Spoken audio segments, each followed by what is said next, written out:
Hey, it's Brian here. So I am extremely excited to get started with this training. So in this training, you're going to learn the step-by-step formula to creating an engaging nonfiction book that sells itself.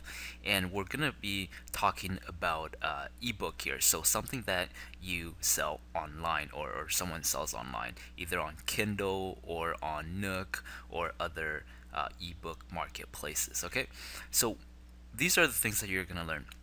Um, First of all, I'm sure that this is going to be one of the most valuable trainings that you'll receive in writing books, creating content, or marketing in general. So this is going to be a really, really, really high value training, and you're going to see why.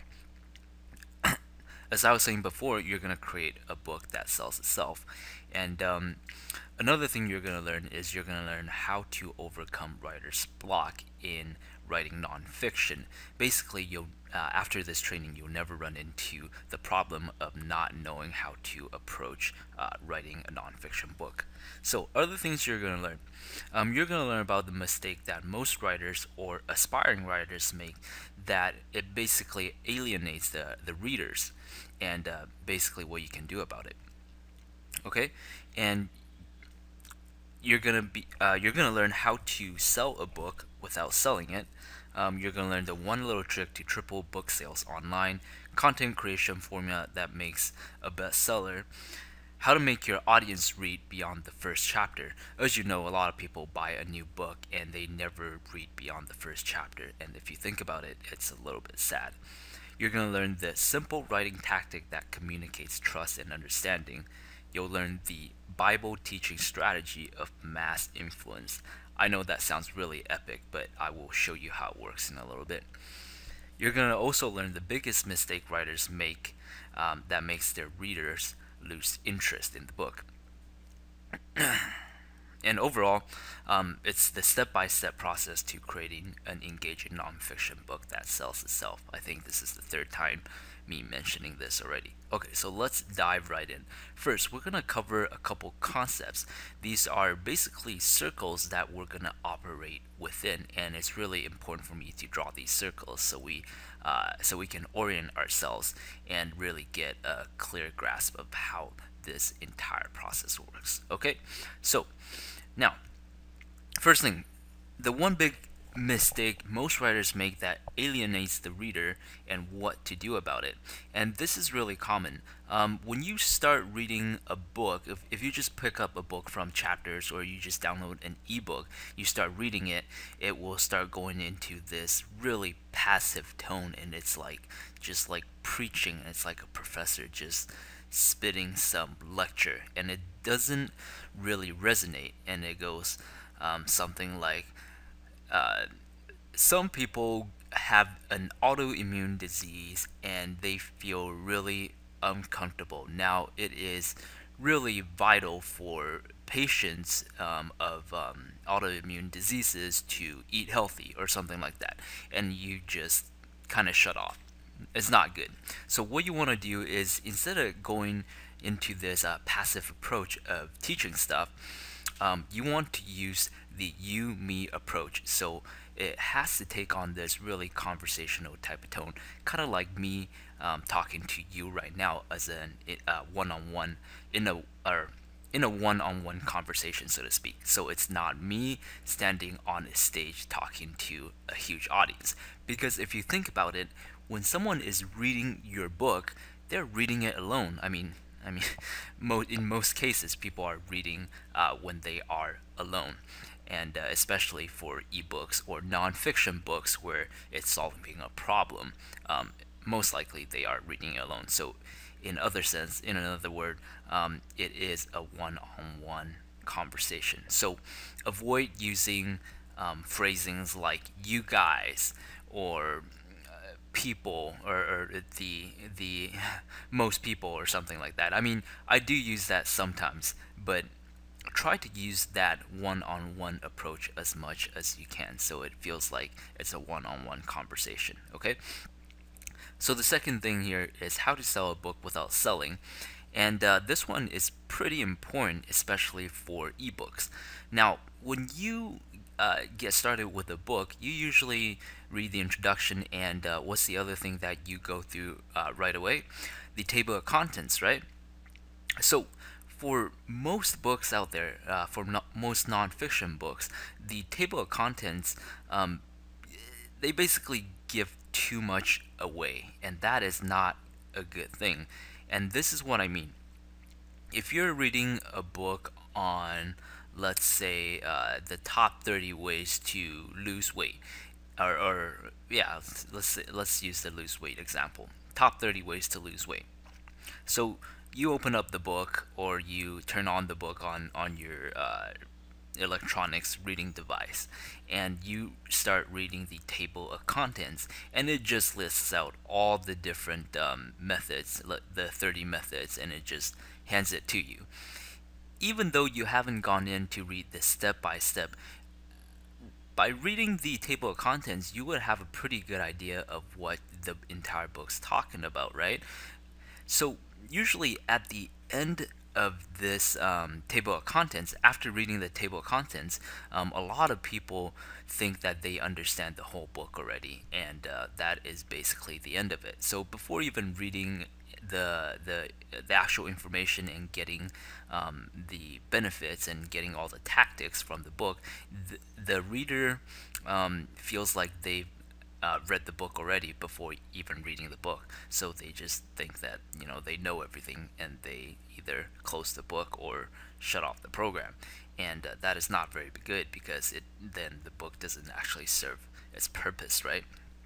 So the point here is that you don't want to give too much away in the table of contents.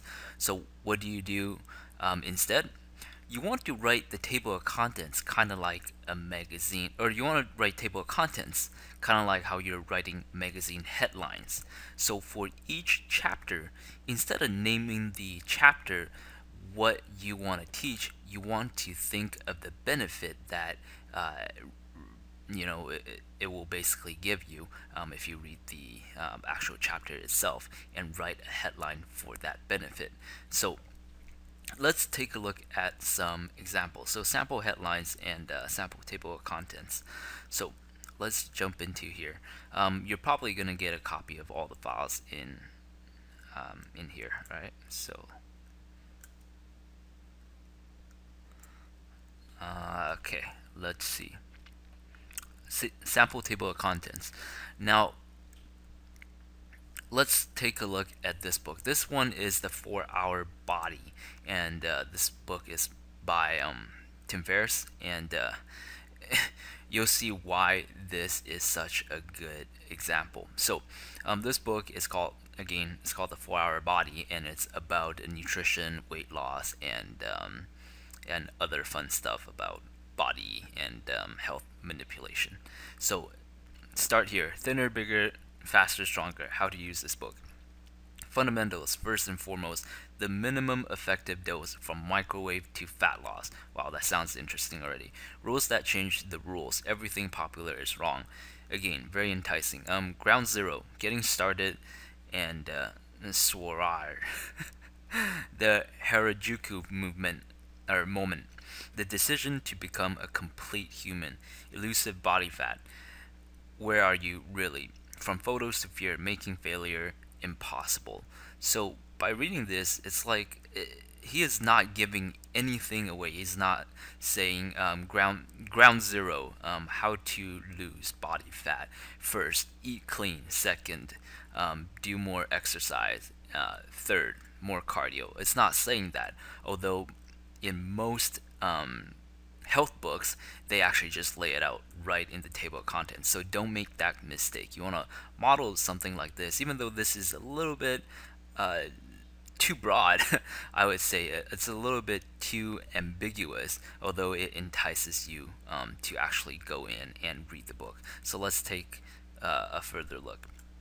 So subtracting fat basics, the slope car diet, how to lose 20 pounds in 30 days without exercise. See, this is a magazine cover headline. All right, so magazine headline, I should say. So after reading that, this chapter name, you're gonna want to read that chapter. You're not gonna say, "Oh, I know what it's talking about." It's talking about, you got to do exercise to lose weight. Okay.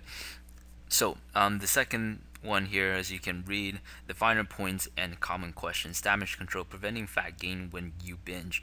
Wow, this is good. It's like, wow, I can binge and not gain weight. I have to check that out, right?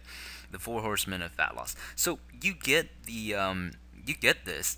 Everything in here. If we move on, uh, building the perfect no, posterior. I don't even know how to pronounce that word. Or losing 100 pounds plus pounds. 6 minute abs. 2 exercises that actually work. From Geek to Freak. How to gain 34 pounds in 28 days. So again, you can tell after reading this part, it's like, wow, this is a book that I have to pick up to check out what it's all about, because these titles for the chapters are just so intriguing, and it's just so enticing. Okay, so you get the point. And I have another example here, and this, funny enough, is actually the table of contents for this course. Okay, so this is just a sample, but essentially this is what it looked like. So the title, or um, the title for the book would be Step-by-Step Formula to Writing an Engaging Nonfiction Book That Sells Itself. Alright, so if you are a writer, and I am assuming that you are, or aspiring writer, you're going to be like, wow, that's an interesting title. I want to check it out. So introduction, like I mentioned previously, one of the most valuable trainings in writing books, creating content, marketing you'll receive. Create a book that sells itself. Never become unsure of what to write about ever again. So that is the introduction and the promise. I didn't give anything away. And part one, 8 elements for making a non-fiction bestseller. I should probably writing a non-fiction bestseller. And then these are the chapters, and these are written in a way that's basically modeled over the magazine headline formula. So mistake most writers make that alienates the reader, and what to do about it. How to make a book sell without selling, which is what we're talking about right now. One little trick to triple book sales online, and so on and so forth. So you can tell I'm not just giving away the tactics right in the table of contents, because that wouldn't be very good, because it would just give everything away. So bottom line, you don't want to give too much away. In fact, you don't really want to give anything away in the table of contents. The goal of the table of contents is to sell your book. Okay? Alright, so let's move on here. Hopefully you're following so far, and you can see where I'm going with this. So again, you'll get a swipe sample of the table of contents and all the sample material. So let's move on. So one little trick to triple book sales online.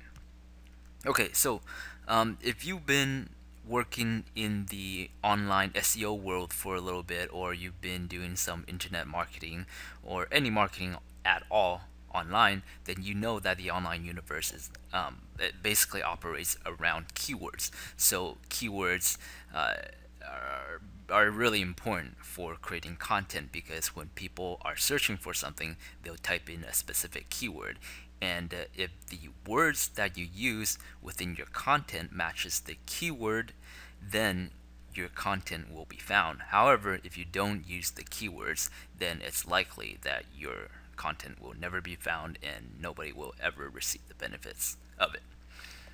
Okay, so pretty clear, right? So what I want you to focus on here is you want to focus on including the target keywords, or the keywords that people are looking for, that your target audience is looking for, right into either your book title or your book subtitle. In fact, you probably want to use the keywords in both the title and the subtitle. Okay, so let's see here. So example book titles. If we're talking about vegan diet niche, and the target keyword is vegan cookbook, then a good ebook title, and this is only for ebook, remember, because like major publishing, like the mainstream books, they take on a different approach. You can't or you don't really search for keywords, I don't think, when you're searching for like old school print books. So this concept doesn't apply to print books as much. But just for ebooks, a good ebook title for the vegan diet niche would be Vegan Cookbook, 30 Delicious Vegan Recipes for Detox and Weight Loss. Now, a bad ebook title would be Going Green, the New Age Eating Method for Holistic Health. Okay, this may be a good traditional, publishing paperback book title, but if someone was looking for vegan cookbooks, they'll never find your book because it doesn't have any of the keywords in there, right? So make money online niche, or make money niche keyword is make money online. A good ebook title in this case would be something like making your first $1,000 online. Making your first $1,000 online. The definitive beginner's guide to making money online. Okay, so it's got the keywords in there. Not exact keywords, but it's in there, right? A bad ebook title: Cyberspace Riches, Generating Passive Income in Cyberspace. No keywords. So the point here is you want to put your keywords within the title and the subtitle if you can. And once you can do that, it's much, much, much more likely for your target audience to find the book. Okay? That should make sense, right? Alright. So, concept number 4. Content creation formula that makes a bestseller. The why, what, how, what if framework. Now, I initially learned this from Eben Pagan, so I'm gonna give him credit for this. And let's jump in and see what we're talking about here. This is probably the most important concept out of this entire training, so I want you to kind of pay attention. And I've made a little bit of modification to it, so bear with me here if you've gone through this. I guess this type of training, and it's not exactly the same, but this works really well for creating ebooks.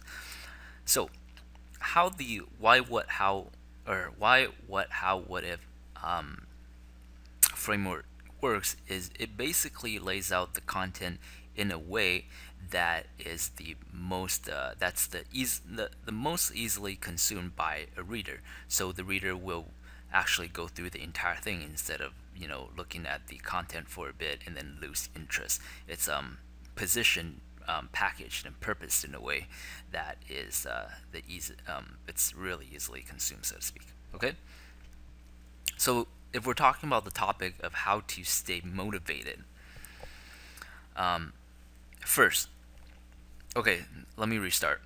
If we're writing a book or a piece of content on how to stay motivated, this is how we would use the why, what, how, what if framework. So first step is the why. The why is basically you giving the reader a reason why they should consume the content. You want to give them the motivation right up front. Okay? And in this case, for how to stay motivated, we can say, learn how to become motivated without any effort, and you'll learn how to stay motivated without silly tricks and tactics like affirmations and making mental images of your dreams and goals. Okay? So you want to have something that people can relate to. You don't want to just say, on this topic, how to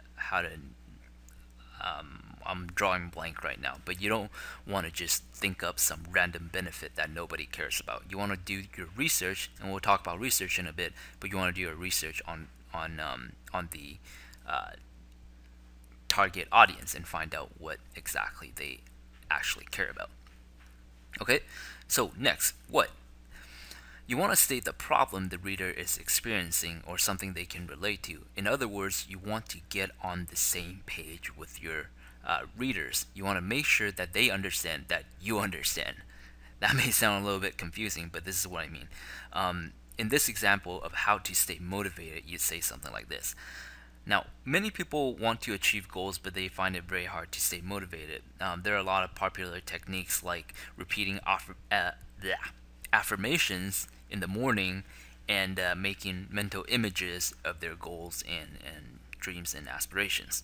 Now, these tactics don't work in the long run. They are unsustainable, so to speak, and they don't produce sustainable results because after a couple hours, maybe a day or two, the person becomes unmotivated once again.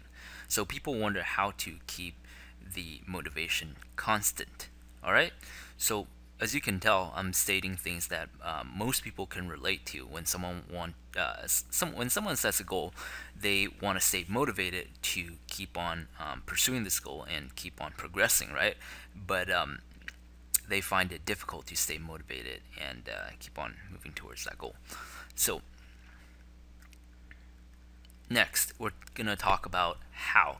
This is, in other words, the conceptual solution to the problem. So explain solution to the problem conceptually. Use metaphors and analogies. Okay. So in this part, again, I would go into the conceptual part of the solution. So I say something like this: does a newly recruit Marine need to motivate himself? No, people around him forces him to become motivated. He's probably got like 100 or even 1,000 or even 10,000 peers that are all pushing at 110%, and he's got his drill sergeant screaming in his ear telling him that he needs to do 10 more push-ups or something.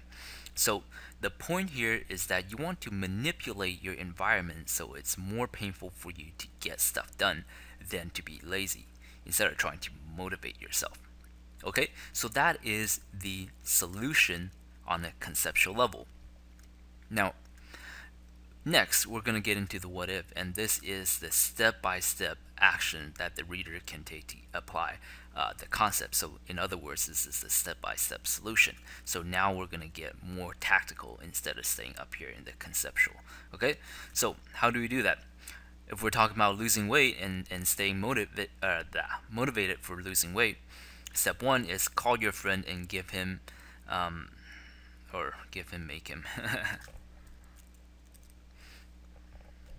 okay, call your friend and make him a bet to lose 10 pounds in 2 months, and if you fail, then you have to give him $1,000. Okay, and step two, you want to throw all the junk food down the toilet so it's not even accessible. Number three is go down to the gym and pay that $500 1-year membership, so you'll feel really guilty when you feel lazy and you don't want to, go hit the gym in the morning. And step four is to call up another overweight friend of yours and make him or her your accountability partner and set a schedule to work out every morning together at 5 a.m. or I said 6 a.m. And yeah, this works really well because, as you know, you don't want to leave the other person hanging. You don't want to be lazy in the morning and say, oh, sorry, I can't come with you because I'm lazy. So as to keep yourself accountable. So these are all examples or steps you can take, tactical steps you can take to manipulate your environment so it's more painful for you to get stuff done than to be, or more so it's more painful for you to be lazy than to get stuff done. So I made a mistake here.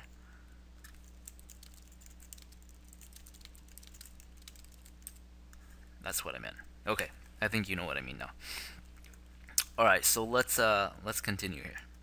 So that is the why, what, how, what if framework, and you can always refer back to the example, but that's a really rudimentary example for the weight loss. So let's move on for now. So number 5, how to make your audience read beyond the first chapter. Like I was saying before, most books start off with an introduction that just talks about a bunch of random gibberish that nobody cares about, like something really random, and or either it's really random or something that is like no duh. Okay, you don't want to do that. When you start the book off, remember, you want to take on the mindset that this has to hit home right away. It has to demonstrate that you understand, you the writer of the book understands the reader. You want to demonstrate to the reader that you understand them, right? So going back to the why, what, how, what if concept, the why is the motivation. So you want to give the audience motivation right away, right up front, that this book is going to deliver the solutions that they are looking for. So introduction needs to sell, identify the problem, and promise the solution right in the introduction. Okay, so the simple writing tactic that communicates trust and understanding. So when you read a lot of marketing material, it will say something like how to become thinner or how to lose weight. We're talking about the losing weight market again because we can all relate to it, right? So instead of saying something that is kind of wishy-washy, like how to become skinnier, you want to say things like how to lose 25 pounds in 3 months. Now that is tangible, quantifiable, and concrete. The reason why you want to do that is because then you show the audience that that again you know exactly, or you guys are on the exact same line. So I mean, yeah, getting thinner can be, losing 5 pounds, 4 pounds, 45 pounds. Who knows what you're talking about? However, if you use real numbers like 100%, 50%, 25%, or 25 pounds, 50 pounds in a specific period of time, like 3 months or 5 months, then everything is very, very clearly understood. So the audience knows exactly what you are talking about, and this communicates trust and understanding. Now, this concept can be used in all forms of marketing, and I do encourage you to do this if you ever do write headlines or do any type of copywriting. Okay, so to focus on tangible, quantifiable, concrete messages as much as you can. I know some stuff may be a little bit more difficult to quantify, but as much as you can. So 7, the Bible teaching strategy of mass influence. Okay, use metaphors and analogies.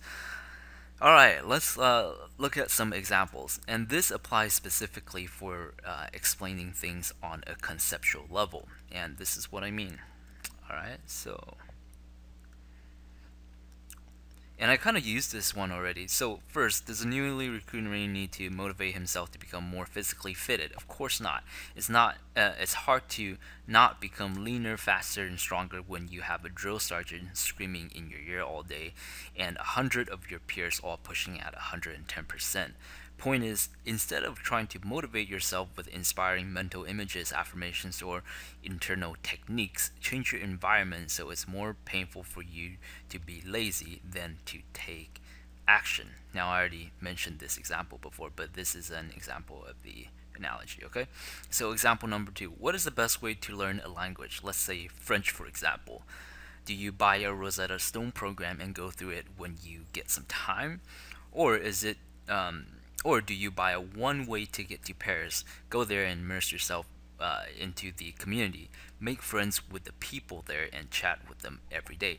Now, the point here is that you soak in and become a part of your environment. So, if you want to be rich, surround yourself with rich people. If you want to lose weight, make friends with athletes. So, these are all examples, and I mean, these are again a little bit rudimentary, but these are examples of metaphors and analogies that you want to use within your teachings. Because and like I was saying before, when you're being conceptual, you want to use these because you get to communicate a message really, really deep into their mind instead of just saying, oh, you want to become, or you want to change your environment so you don't have to do any work. That's shallow. But if you tell a story and you use an analogy, then an example, then it makes a lot more sense. Okay, and I mean, this is only like 6 lines, and you can explain this with like 20 lines of just plain explanation without doing and not do as good of a job as these 6 lines. Okay, I think you know what I mean here. Let's move on. So the biggest mistake writers make that makes their readers lose interest. Okay, this one is it's pretty interesting. So you want to teach what the audience wants to learn instead of just giving them the information and telling them what they need to know. Okay, this one is I don't really have too many examples in this case, but what you want to do is when you're creating content, you want to do your research up front to see what questions people are asking on that topic instead of just saying, oh, you need to learn this. For example, again, I'm going to bring back the weight loss example. Or scenario, I should say. If someone wants to lose weight and they're asking, and you're creating a piece of content on weight loss, all right. Instead of saying, okay, you need to eat clean, and you need to take out all the grains, all the wheat, all the processed sugar, and eat greens every day. And you need to do high intensity interval exercise every morning for 45 minutes. Instead of saying that, you want to answer to their questions. So what are the typical questions that a person who is overweight might have on their mind? Um, is spot reduction real? Or what food should I eat that is tasty but won't make me gain weight? Or what's the best exercise to get a six-pack? Or something like that. So you want to answer to the questions that people are asking instead of just dumping information into their brain, because we don't really learn that way. We learn by, well, basically it motivates them to consume the content when we're answering to their questions. It makes sense, right? If I ask you a question, you're going to answer it instead of you telling me and giving me all these orders, right? Okay. So, all right, next, this is part 2, and this is the step-by-step process to creating a bestseller that sells itself. All right. Oh, and by the way, when I talked about where is it? The headlines, the magazine headlines for your table of contents. Here are example headline examples, right? So I have a short list here of headline examples that you can just go through. Now, once we read a couple, we'll know, these are pretty powerful things. 5 familiar skin troubles, which do you want to overcome? Geared towards women. Thousands have this priceless gift but never discover it. Wow. Super enticing. It makes you want to find out what it is. It's like, I cannot not read that. How I improve my memory in one evening. Alright? When doctors feel rotten, this is what they do. Okay, you get the point. All these things are basically headlines that you can model over with your own concept and basically create really enticing and interesting chapter titles for your book. Okay, so yeah, you'll get a copy of this as well. Okay, alright, so the steps here. First, for the step-by-step creation of the book, first you want to research the top 3 to 10 questions being asked on your topic. Okay, so you can find the questions by going on Amazon, going on YouTube, or going on Reddit. So how does this work? Pull this up for so let's go down the list. Amazon, we're talking about Kindle in this case.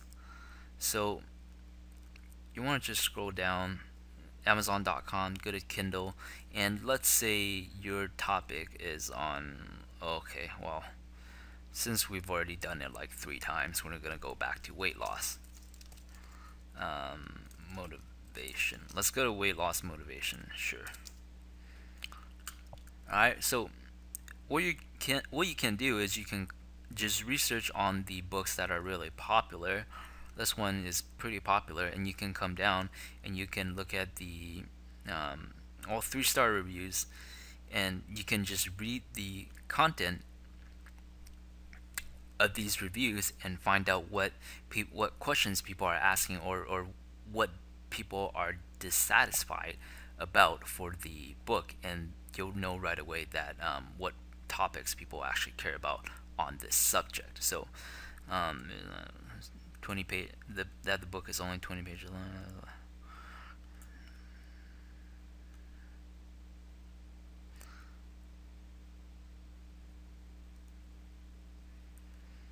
Okay, well, this is not really a too good of a review, but you can tell that for this one, the frustration was that the content wasn't detailed enough.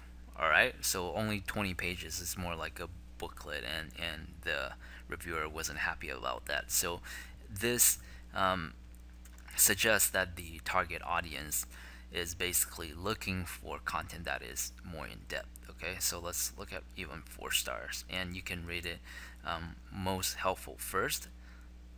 And actually, this is not a good example after all. But the point here is you can even look at the table of contents. So this is an example of bad table of contents. This is really bad because it gives everything away. Almost. Okay, move it or lose it. You know what it's going to talk about. The pyramid principle, not so much. Eat something raw at every meal. That gives it away, like right away. It's like, okay, I don't need to read this book anymore, or at least this chapter anymore, right? So you don't want to follow this. However, if you look at the table of contents for many books, you'll start to see a pattern of what these books are talking about, and those are likely the questions that are being asked most frequently. So that is one way to search up for the questions that people are asking for in regards to that subject. Okay, so YouTube, if you go onto YouTube, you can just type in weight loss motivation or something.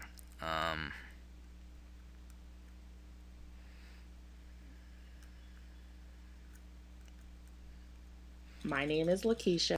Okay, if you scroll down,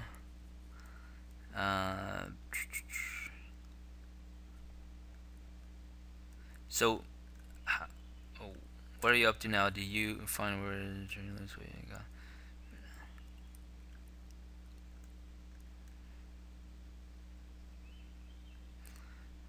Not many of these are asking questions, I guess, because this is more on the weight loss motivation side than anything. Um, 6-pack abs. If we talk about something like this, uh, um, all right. So you're basically saying you can't work out lower and upper part of the chest separately. It's not really talking about abs, but this is a question, and I have 16% body fat. Do I need to get lower? So this is a question, right? So if you read through enough of these comments, you'll start to see a pattern of what questions are more popular. In this case, this is one data point stating the question of do you need to have lower body fat than 16%. 16% for guys is average, but a little high. So yeah, you want to read through the comments, and you can collect data points this way with related videos on the topic. So lastly, Reddit, and I'm not going to go into detail too much for this one. Reddit.com, I should be working. So Reddit. And once you are here, what you can do is you can search up subreddits, which is basically the subcategories for the primary forum. So weight loss. Let's just type that in. And once you're here, Lose It is the subreddit, I guess. Once you click on that, then you can go through this, and you can look at the questions that people are asking. And again, once you read through enough of these, then you will get a good sense of what questions people are asking for. All right. So list out 3 to 10 questions, top questions that are being asked on the topic. That's the first step. All right, and then part two, or I shouldn't say part two. After that, there are two different book creation models that you can follow. The first book creation model is list out the problems and then answer the problems. So these steps go like this, and I'm just gonna fly through these because this is running a little long. First, you want to write out the benefits implied headlines that promises the answer to the questions, answers to the questions that people are asking, and these are the chapters. And then you're gonna go through the why, what, how, what if framework for each one of these chapters to answer the top questions. And then you're going to add in an introduction summarizing all the promises. And then you're going to add in a conclusion summarizing all the techniques and solutions. Okay, so let's look at an example. So model 1. Actually, I have this mixed up.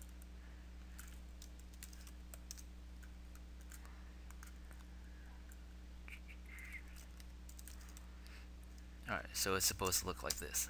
So model 1. This is just an example. This is not a real book. So belly fat secrets, 7 secrets of belly fat reduction you wish you knew. Alright, so first of all, it promises big. The little, entices the reader to actually go in and read the book. The little secret that fitness trainers and supplement companies don't want you to know. So right away, it lays it all out. Important, okay? And then it goes into answering the 3 top questions, right? So the 3 top questions may be about spot reduction, and then talks about the first question can be asking, is spot reduction real? Okay, and the second question that the target audience may be asking is what food to eat to burn belly fat, and the third question may be what exercises to do to grow the the ab muscles, right? Okay, so the chapters will be listed out like this. These are like magazine headlines, right? Is spot reduction real? You may be surprised to find out. Secret number 2, the one food nobody talks about that burns belly fat, why your ab exercises aren't working and what to do about it. And secret 4, blah blah blah, secret 5, blah blah blah blah blah. So you can tell that each one of these chapters is basically answering to one specific questions that the target audience is asking. Okay, again, this is just an example, not a real book. Alright, so yeah, that's about it, and you can reference back to the table of contents of the sample book if you need to. Book creation model number 2, you want to talk about the concepts and then give the step-by-step solution. Now this is a little bit more of an more elegant of a model to follow, and this is what I mean. First, you want to write the introduction promising answers to the top questions. So again, you would have done your research already, so you know what questions people are asking for. So you're going to promise that you're going to answer to those top questions within the introduction. Number 2, you want to write out the key concepts that readers need to understand before going into the step-by-step solution. So what is this? It's these things, alright? So I just went through the concepts.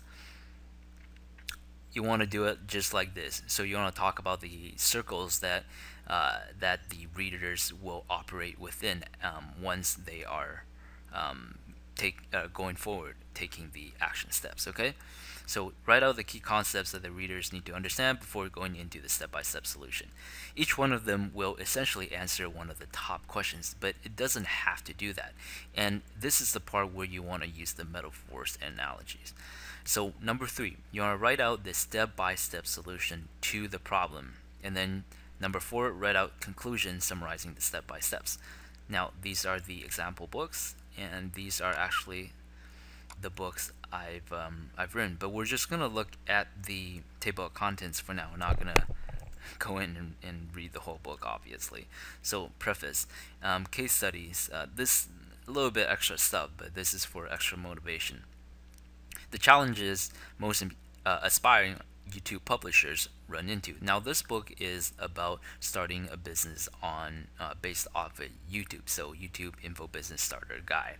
Okay, 5 key concepts for creating an information product business. Remember the concepts? We're going to talk about the concepts. How to guarantee profitability of a niche topic. And these are basically answers to most of the big questions that people have. And these are talked about on a conceptual level. The not so secret technique nobody uses to build trust. The limiting mindset that keeps most people from getting started. Because I know that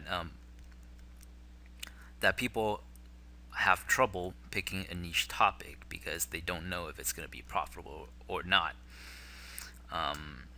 Most people have problems making sales online. They don't know how to sell, so they have questions about that. Limiting mindset most people have from getting started and how to overcome it. Again, most people ask the question, how do I get started? And they get overwhelmed.